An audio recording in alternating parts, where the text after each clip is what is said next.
Hi, thanks for being here. I'm Jim Fryer. I'm a psychology professor at SUNY Potsdam.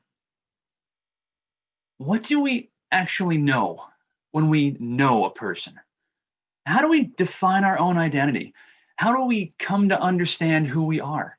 What is it that makes any of us any different from anyone else? One way to think about identity is through the narrative approach. We develop our identity and we create meaning through the construction of life stories. There's a lot more to each of us than just a series of life events. Our identity is based on the stories that we tell about those experiences. Now, of course, those individual moments that make up the story are important, but the overall meaning we take from them is what really matters. We develop and we constantly change these stories to help us define our place and find some purpose in our existence.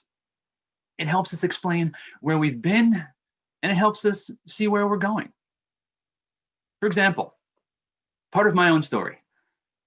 I always like to make sure my students know I'm a first-generation college student. That means I'm the first one in my family to graduate from college. Now, in my opinion, that's a really important detail for someone to know about me. But why? I mean, for me, that helps explain how I became the person that I am. I had family that made a lot of sacrifices to help me get to wherever it is that I am today. My accomplishments are not just my own, but any of my successes are built upon the people who helped me get there. Not only is this a way to describe who I am right now, I mean, I get to work at a place that are full of students just like I was. It's also a guide for where my life is going to go in the future. As a professor, I get the privilege, the honor of being able to open doors and guide my own students to wherever it is they want their futures to go. We all have stories like this to make some sense of who we are. Now, we may not always explicitly think about our lives as stories with characters and plot lines and scenes and so on. But there are a few aspects of these stories that I'd like to highlight. First, our stories are made up of key scenes. These are particular events that stand out in our stories for some reason. They likely have some emotional impact, and we think about them often, and they're really important to us. So important that they have a central place in the creation of our identity. Now, this is not the same as the chapters that we could break our lives into. Chapters simply are just really periods of time. I mean, it's easy to think about our lives in terms of blocks of time like this.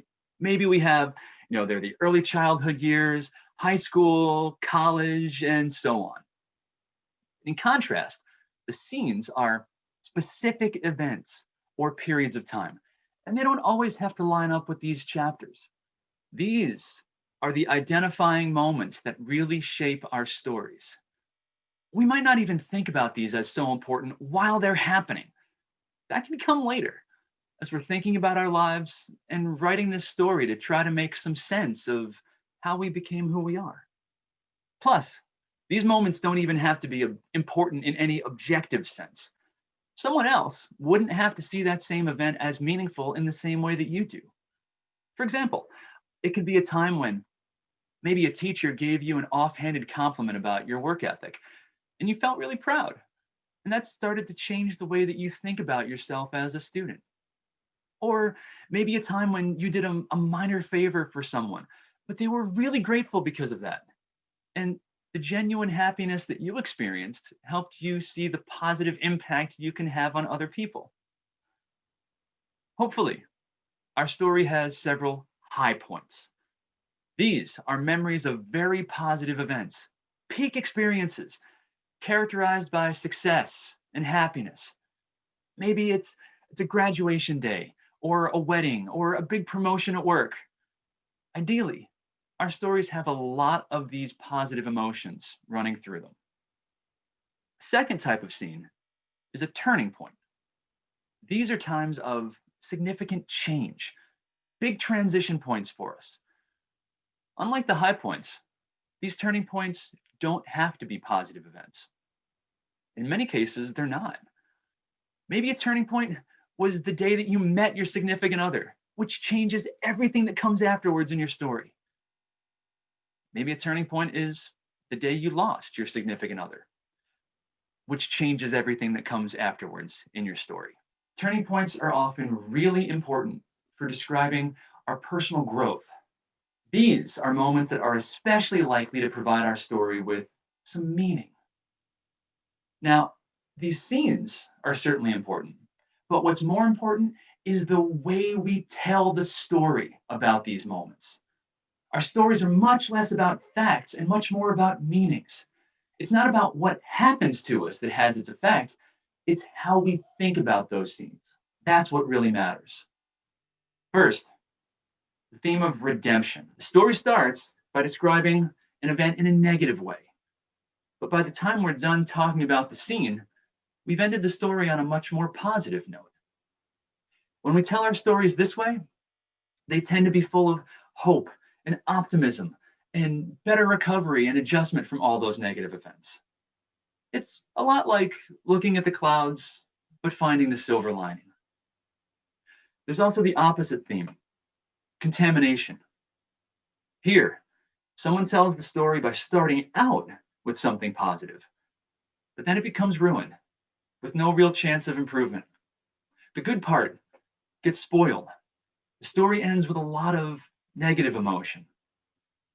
When we tell our stories this way, they tend to be full of despair and hopelessness and the constant repetition of that negative past. As an example, right now, maybe somebody might think, we're in the middle of a global pandemic and everything's terrible. But hey, I managed to get to spend some more time connecting with my family. So in a way, I can take something positive out of this. That's that redemptive theme. On the flip side, maybe somebody might say, before all this happened, everything was wonderful. I got to go outside. I got to see people, and now it's ruined. I missed out on so much, and I'm never getting that back, and I'm never going to be able to take anything good out of this. That's your theme of contamination. Now, of course, none of these stories are created in a vacuum, right? The culture that we belong to will clearly have an impact on the stories that we tell about ourselves. In particular, our culture sets a master narrative to tell us about the kinds of stories that we can have and the kinds of stories that we should have. These cultural master narratives are known by everyone. Think about the stereotypical American life story. We're supposed to go to school, maybe go to college, get a full-time job working 40 hours a week, get married, have 2.3 children, and take exactly 2 weeks of vacation every year. These cultural narratives are also invisible. We might not even recognize that we're conforming to these cultural expectations when we write our own stories. We set the course of our lives along this certain path just because we're supposed to.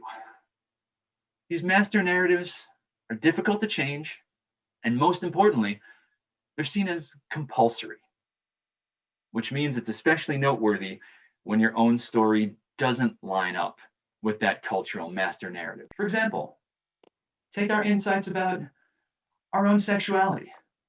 If basically everyone around you is heterosexual, but you're not, and especially if you've learned that everyone should be heterosexual, then that ownership of your own sexuality, that recognition that you feel different in some way from other people, that's going to play a really meaningful role in the story you tell about yourself. We create an alternative narrative that stands in contrast to that master narrative that we learn from our culture. Those deviations from that master narrative, they can definitely be stressful to create and stressful to share with other people, but they provide yet another opportunity for growth, for agency, for empowerment. So, what does all of this mean for us? What can we all take from this now? It is not the case that people who are happier, people who are more satisfied with their lives, they just haven't had negative events occur.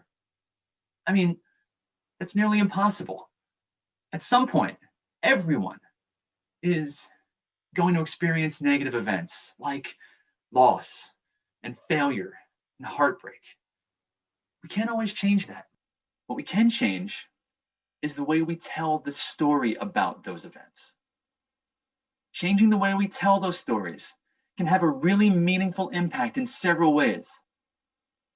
If we can rewrite those stories so that we have more control, more ability to determine and shape the course of our life, if we can rewrite these stories so they're more coherent, so that everything somehow fits together in one integrated whole, our lives aren't just a collection of random events, but there's a storyline that makes sense that we can use to tie all of this together. If we can rewrite these stories where we take those differences from that cultural master narrative and think about those as what makes us unique instead of ways that we're deviant from other people. If we can rewrite those stories with a focus on more positive emotions and redemption instead of negative emotions and contamination, all of this can make us a lot happier, make us more satisfied with our lives, and give us a renewed sense of purpose and meaning.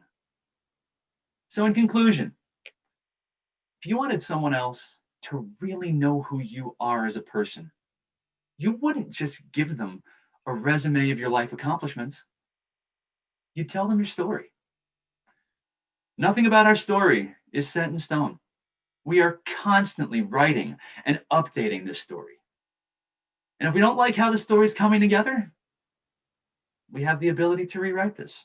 Thinking about the story of your life is one way to help us understand those identifying moments that we use to make us who we are. Thank you.